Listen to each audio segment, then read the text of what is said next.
บายดีเด้อทุกคนสบายดียังอยู่สุดใจครับทุกคนนี่เขาจะไปย่างทะเลนี่มึงลมพัดโคตรแห้งเลยย่านแดดเนาะเลยใส่เสื้อพอลงไปบ่ได้ที่ตุ้ยไม่เย็นนึงพอลมไม่ได้ขึ้นบอกใหญ่ๆเนาะตอนแรกก็ชีเปลี่ยนบนนอนเนาะเพราะว่าอยู่มองเก่าผมมี Wi-Fi นะทุกคนโอ้ลมแห้งขนาดว้าอยู่ว่าทะเลพออยู่ลาวผมมีนะแต่ว่าผมเป็นตาลงเว้ยเป็นตาลงเลยก็เป็นตาลงที่ไอ้ตุ้ยลมผ่านแห้งขนาด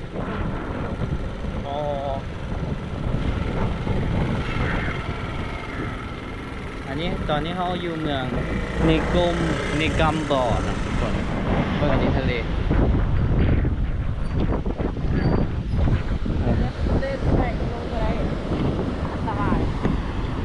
บก้าลงทะเลลมพัดนะทุกคนลมพัดแห้งทะเล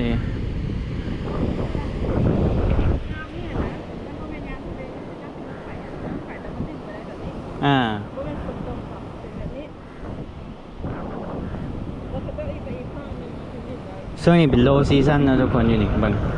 ทะเลลินบ่ได้ลินเซิร์ฟได้อยู่นี่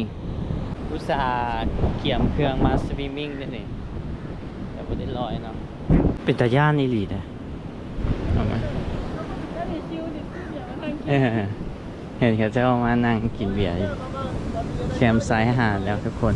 แต่ก็บ่เห็นนักท่องเที่ยวในช่วงนี้เป็นโลซีซั่นนะทุกคนอยู่ฟังเสียงลมนะทุกคนลมแบบแห้งขนาดแล้วต้นพร้าวเต็มหมู่เกาะเลยเด้ใช่นี่สังเกตบ้างเนาะลมพัดแห้งเนาะพยายามบังลมแล้วนะทุกคนเพราะว่าเสียงมันแห้งอีหลีมันทะเล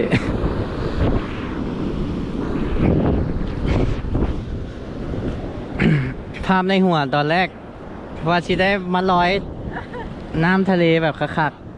ๆอันนี้ก็เลยเปลี่ยนนะแต่ก็ได้อยู่ซ้ำนี่ทุกคนช่วงไฮซีซั่นอาจจะงามดีทุกคนอันนี้ตามที่ย่างมาก็พอเห็นคนท้องถิ่นลงมากลิ่นน้ำเป็นอย่างเดียวอยากเกี่ยวกับเปื้อนเนาะทุกคนเห็นไหมตามชายฝั่งอันนั้นเป็นอย่าง police life safe โอ้มีป้อมเหมือนตำรวจจริงเนาะไก่ก็เห็นเขาเจ้าลงอยู่แต่เจ้าตีนแซ่เฉยๆเนาะ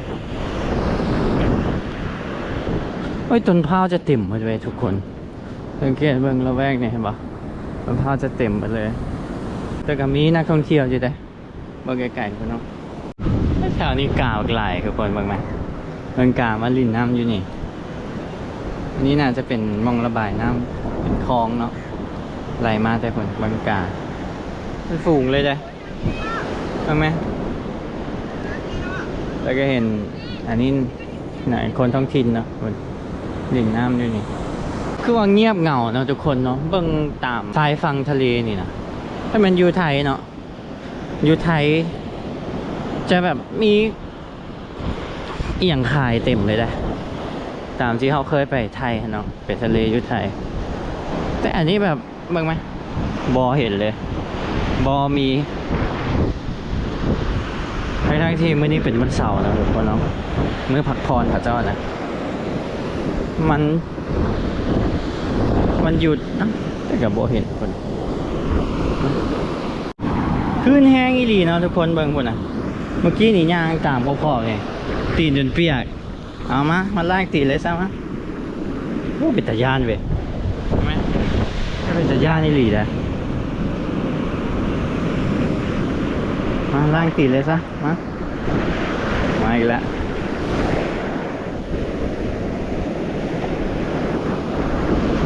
แ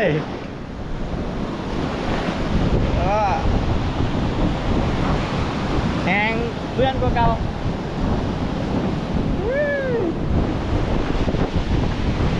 ก็มีโซนอยู่เด็ไอ้หาก็เห็นเนาะไอ้แต่ยางมาไกลๆอยู่ปุ๊บตึกไกลๆหาก็เห็น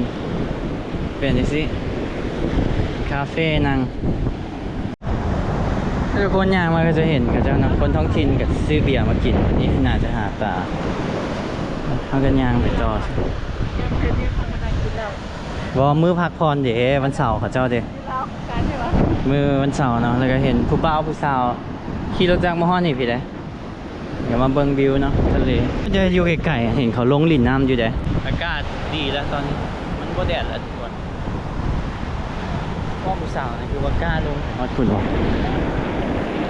บ่ได้กล้าเลยเหรอมีบงพักหลายแต่ทุกคนแล้วที่ลงลิ่นน้ำทะเลลงสระพวกนี้ดีกว่าอิหลีธรรมดานะทุกคนบ่ได้ว้าวนะตอนแรกเกี่ยมชุดมาแบบโอ้สิลงไปทะเลคักๆภาพในหัวแบบคักเลยอันนี้แบบ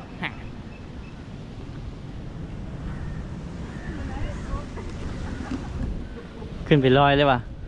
บ่ได้ติแต่อันนี้คักนะกาไหลหรือทุกคน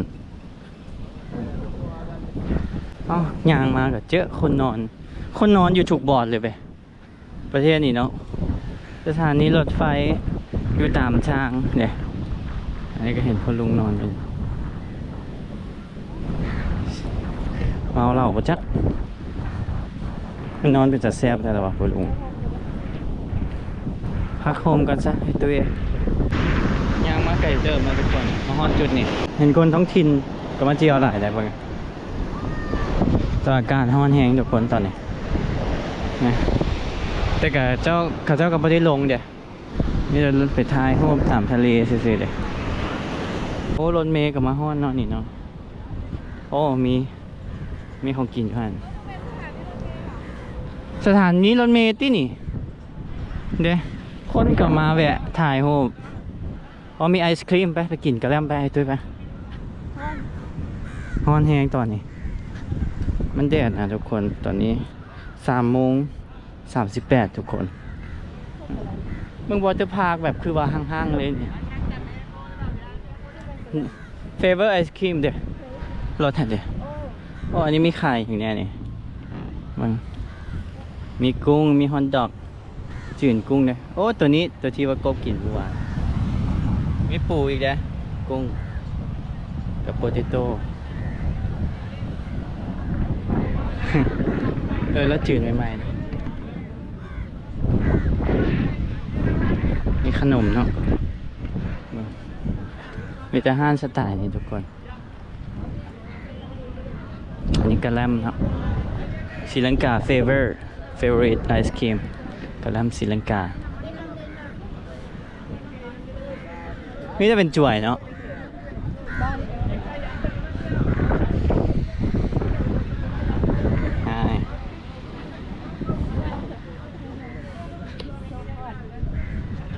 เบิ่งแม่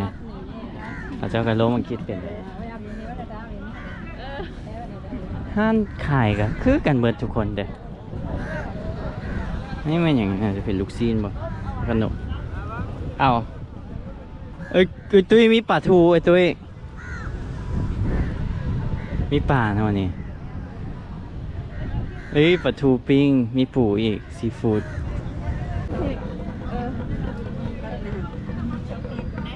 No, chocolate. No. Okay. Two vanilla. วานิลา2 อันดูว่าเอาคนโดดฮะใจดีเนาะ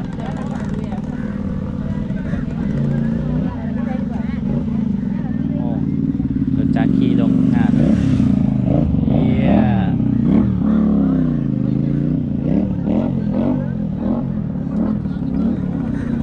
ตุกกันลงฮอดนะถึงจีเลย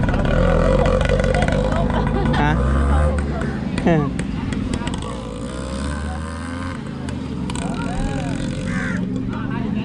มมาแล้ว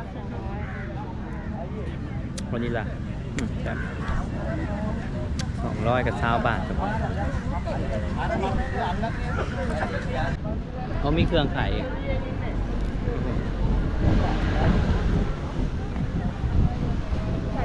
เนี่ย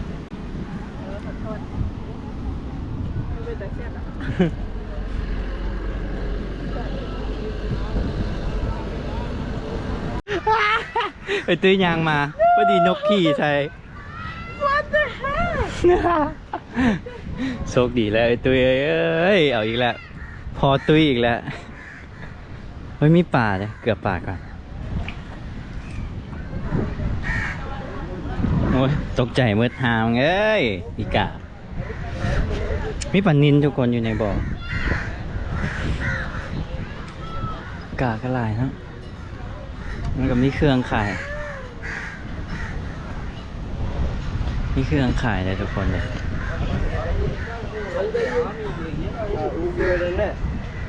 มันกับหมักไม้เนาะไม้ขายนะจะเป็นส้มแหละหมักงัดเป็นถงใช่เด้เกลือป่าเด้ยังมีเสือซื้อเสือเตะบานก่อนพอมาศรีลังกายังบ่มีเสือศรีลังกานะทุกคนฮัลโหล how much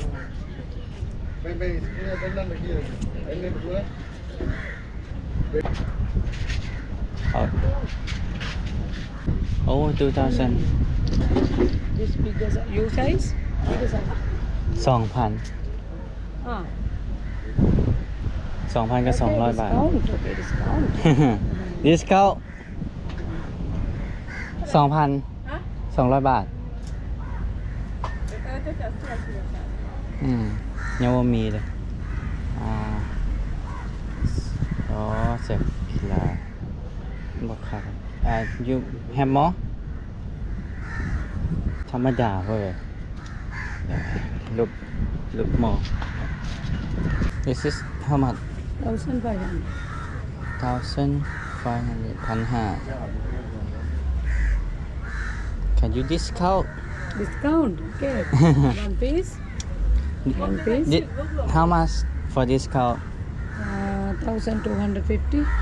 Last. can 1,000 No, it's local price. oh Oh, yes, local price. Sri Lanka. 1,100 No, 250. 200 Okay. okay 1,200 1,200นะไอ้ตุ้ยเรียกเอาเงินมาเลยดิโอเค this side Check. is it large Okay. Okay. Have. you have more size Hmm? XL yeah XL 1,200ซื้อซะอือฮึ 1,200. Thank you. อ้าว 1,200คืออะไร 120ซื้อเสื้อสีฟ้า 120 มาสีได้ไหม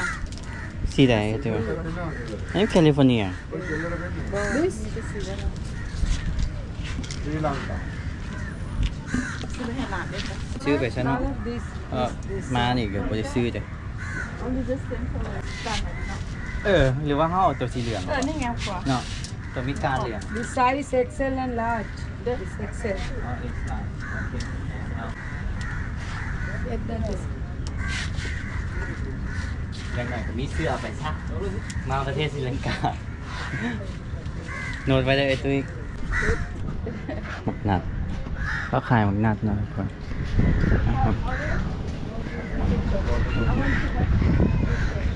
ไม่เกี่ยวเกลือไม่เกลือน้ำตาลอีกได้ไม่ส่องนะ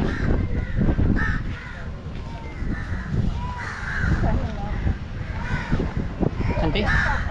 เรียกสภาพห้องน้ำมองอาบที่เห็นไปซื้อน้ำดื่มเอาซะ กันเริ่มกี้กันลังกินเลยกันลังแซ่บ โชคดีเด้เพื่อนเขาว่าลัคกี้ได้ไอ้ตุ้ย นี่มันใช้มืออย่างเงินเต็มแล้วเงินที่ว่าที่ เงินเข้านี่หรือว่าเงินออกบ่ เขาบ่จืดไหมเนาะอันนี้นะถ้าจืดไหมนี่สิกล้ากินอยู่ ขึ้นนะจะมาต่ำหนูเขาเต้าใส่งอนกัน เครื่องลิ้นเยี่ยงกับมีเนาะทุกคนอันนี้ก็กระแลมก็กันสายไหมมันมีสายไหมอีกเนี่ยถ้ารถเมล์เข้ามาฮอดผีไปได้มันก็จะต่อแถวกินกระแลมสายไหมอันนี้เป็นพวกของลิ้นเล็กน้อยเนาะทอยสอบเลยเราจะเขียนใส่สายไหม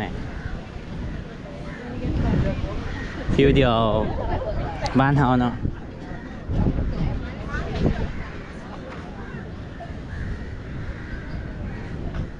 เป็นอย่างห้านขายกับมิสคือกันหมดเลยทุกคนฟิวเดียวกันหมดเลยมีทอดอันนั้นคือกันเลยโอ้อันนี้น่าจะถ่ายวีที่ไอตุยเด้มาสแตงมานี่มันน่าจะเป็นนักห้องฮะมาสแตงเดี๋ยวจะเห็นจับกล้องถ่ายน่าจะกินอันนี้นะไอ้ตุ้ยคอมโบโซ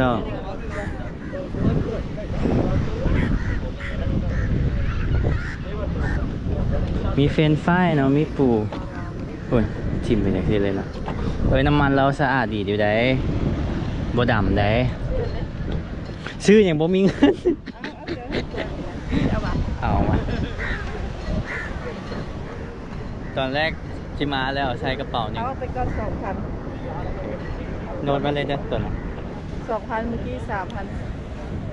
1,200 กับกระแลม 3,300เลย เอาบ่ไอ้ตุ้ยเอากุ้งบ่ Hello what is that Prawn. how much 5 piece 100. 5 fish 100. 100 How many piece? how much for the cap Crab 150. ปูตัว150เอาบ่ไอ้ตุ้ย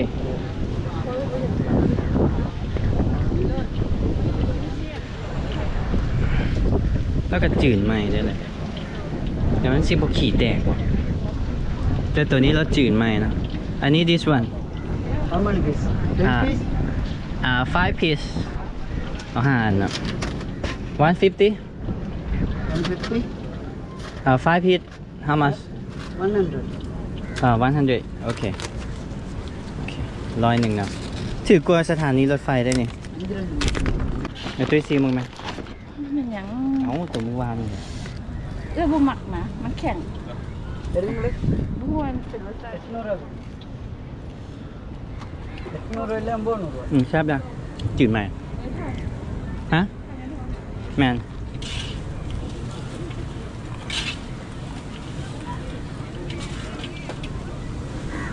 ทั้งคิว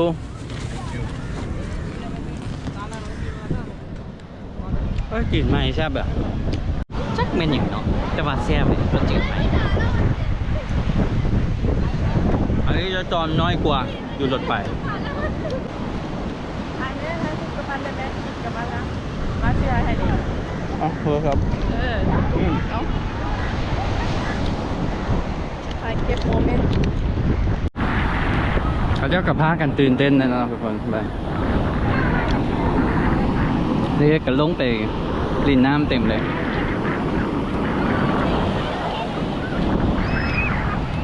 จะบ่เห็นนักท่องเที่ยวเลย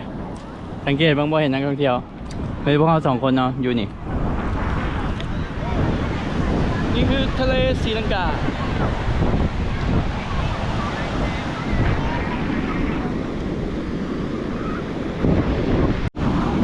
เบิ่งเด็กๆม่วนขนาดไหนลินน้ำทุกคนเต็มเลยเนาะ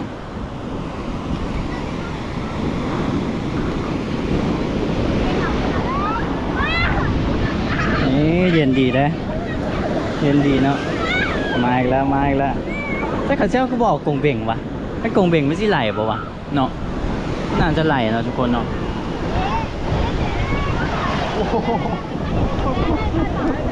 เล่นกับมาวันนี้ซ้ายเต็มเกือบแล้วมวนขนาดได้เลย อากาศกับเดียวแดดเดียวห่มนะทุกคนบรรยากาศดีเดียวคักขั้นตอนแรงตะเวนตกคือที่คักวะเนี่ย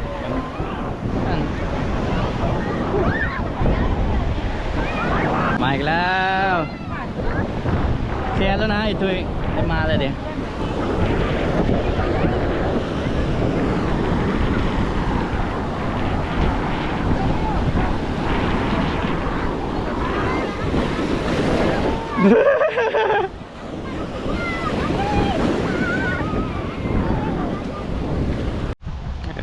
ฟิลจังซี่นี่คักแท้นี่ฟิลทะเลแบบ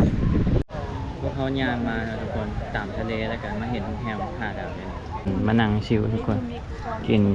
ดริงก์โมจิโต้กินเหล้าถามว่าลอยน้ำนี่คนละ200 บาท2,000 รูปีนะทุกคนของไอ้ตุ้ยเท่าไหร่ก็ อันนี้วะ2,100 ของเขาก็2,000 ปลาย2,200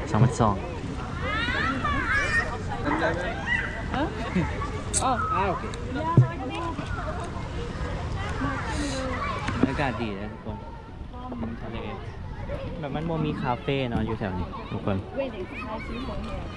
มันมีแต่แบบเป็นอย่างซี่นะตัวนี้มันหรูชุดแล้วเนาะตามที่ว่าพวกเขายางมาเลยไปทั้งนานกับเบิดแล้ว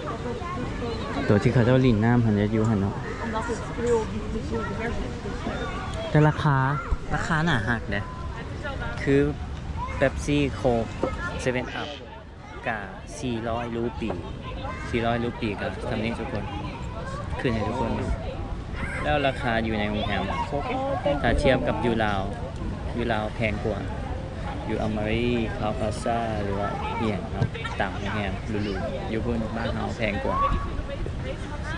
มาเชียร์ตุ้ยเชียร์2 คน วันนี้เขาก็ไปดิ้นอยู่อันพับด้วยสั่งนะยังไง ไปดิ้งก่อนเมื่อแรงไปดิ้งก่อนแล้วหลอดอยู่นี่เขาเอาเป็นอันนั้นเนาะบอเป็นพลาสติกเป็นเจียบ่คักนะหลอดเป็นเจียนะอยู่ลาวเท่าไหร่วะจักดอน10 ปลายบ่ แสนบาท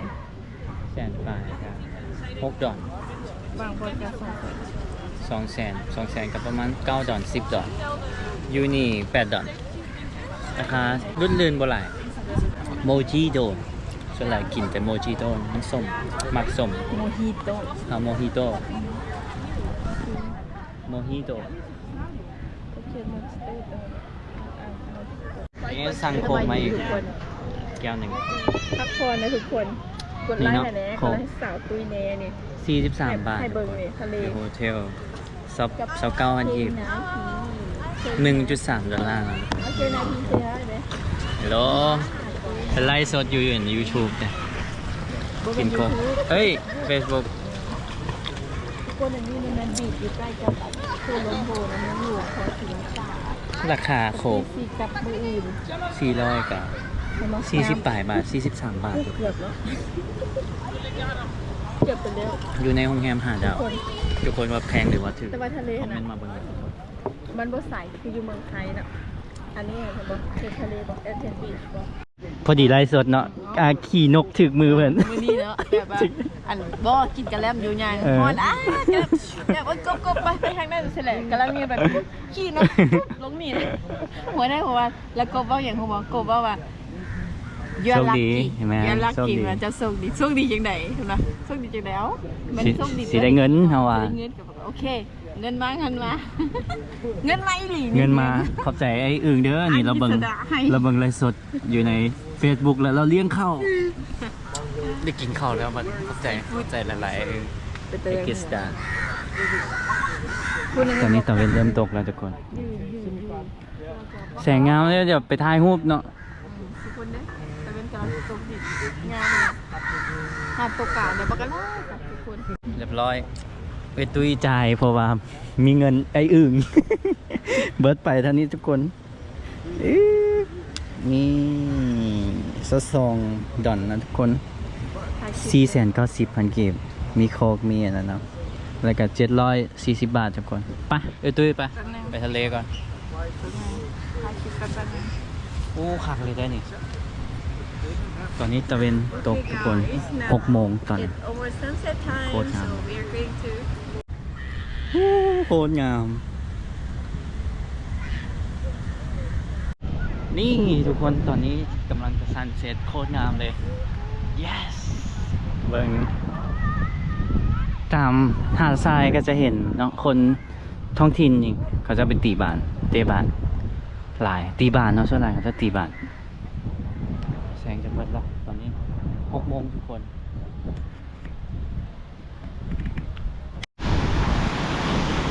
โอ้เสียงลมแห้งเนาะทุกคนเนาะคนขึ้นกับแห้งงามตะแรงงามเย้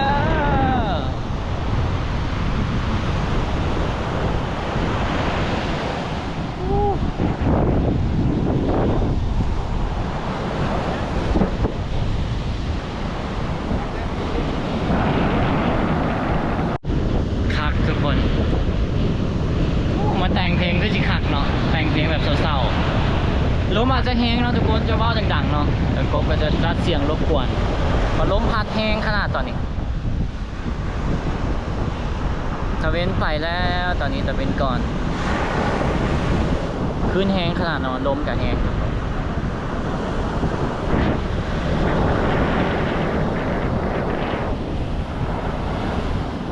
รู้สึกว่าตอนแรงทะเลโคตรงาม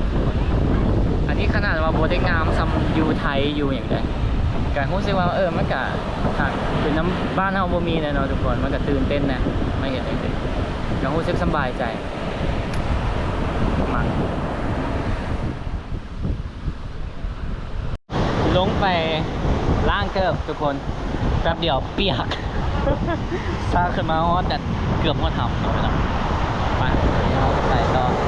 ตะเวนตกแล้วเริ่มมืดแล้วนะทุกคน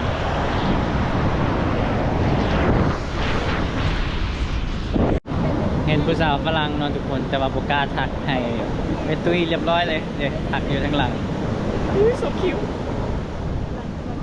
go go. hello what's your name The name is Aina. Anita K9P K9P Okay. can I video oh okay Right now, so Yeah. just actually okay. yeah Yeah. ไม่น่าห่างเรามาจากประเทศไหนตัวอ๋อโรเมเนีย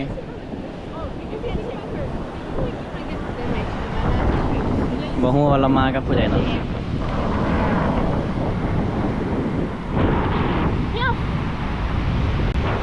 แต่ก็คือฝนสิตกเนาะทุกคนมืดๆไปละครึ้มๆเนาะฟังเนี่ยท้องฟ้าพอดีไอ้ตุ้ยก็โชคดีพอดีเราถ่ายรูปให้ เราถ่ายรูปให้แล้วมีกล้องฟิล์มเนาะมีฟิล์มก็เป็นสาวแอร์ทุกคนน่าฮักเด้อ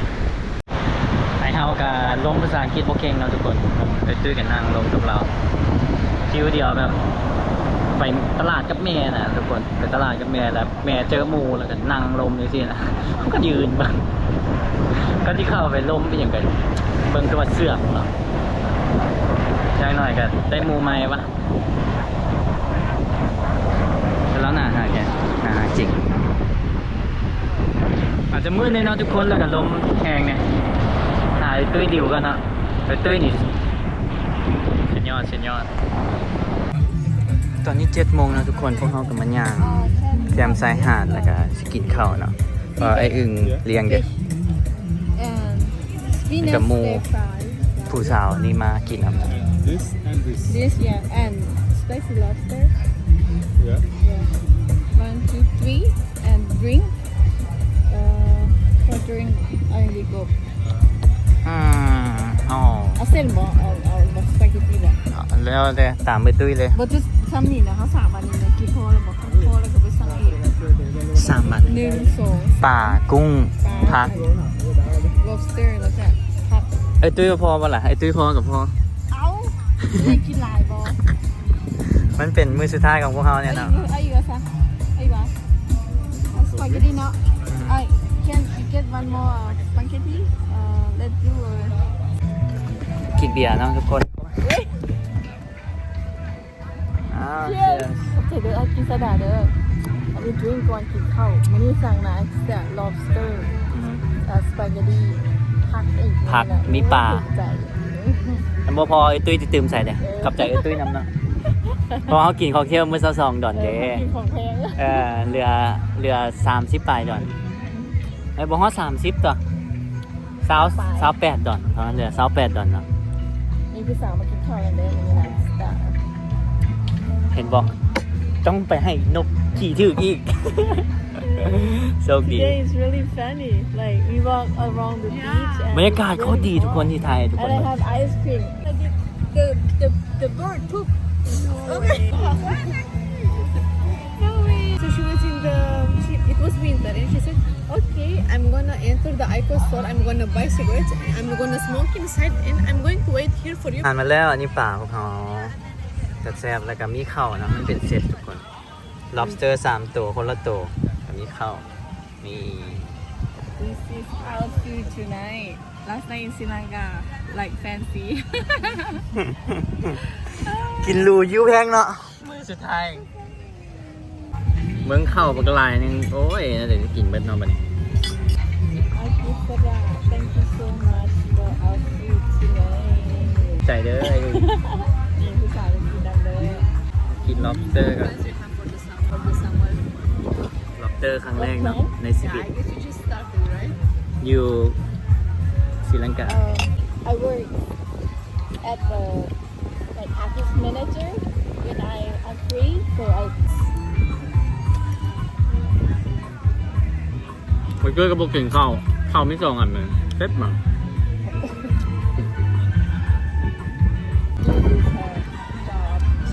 job 1 week or 2 weeks is gonna be one day I ปลานี่เป็นแบบพริกไทยดำนะทุกคน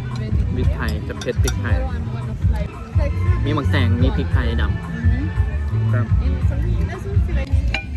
ลองกินขวบผักก่อนทุกคน yeah แซ่บอ่ะได้ข้าวกับเจ้ามันเป็นยังไงนะทุกคน I think ข้างบนเหนียวเนาะ must have put enough spices in the food กินอิ่มแล้วเนาะทุกคนเนาะขอบใจไอ้อื่นเยอะแล้วก็ขอบใจไอ้ตุ้ยเนาะไอ้ตุ้ยจ่ายเด้เงินบ่พอแล้วก็ไอ้ตุ้ยตื่มใส่ทั้งหมด60 ปลายดอนทุกคนไอ้ตุ้ยก็ตื่มประมาณ30 ปลายขอบใจไอ้อื่นหลายๆเด้อขอบใจทุกคนที่เลี้ยงเขาเนาะพวกเขาก็จะได้อยู่ต่อจนอันนี้เป็นกิฟต์ช็อปนะทุกคนของฝากคักเลยเมืองอันนี้กับคักเลยทุกคนเบิ่ง lobster จะหลายเนาะแซ่บขนาดทุกคนมื้อนี้เป็นมื้อที่ว่าอาหารแซ่บที่สุดในศรีลังกาเนาะอยู่มา7 วันคือว่า best meal ever ขอบใจหลายๆไอ้เอิงขอบใจหลายๆเด้อขอบใจไอ้ตุ้ยน้ำเนาะไอ้ตุ้ยตื่มใจเด้ไอ้ตุ้ยก็ตื่มใจ30 ก่อนกับ1,000 กว่าทุกคนไอ้ตุ้ยตื่มใจ1,000 กว่าบ๊ายบายเจอกันคลิปหน้าแล้วทุกคน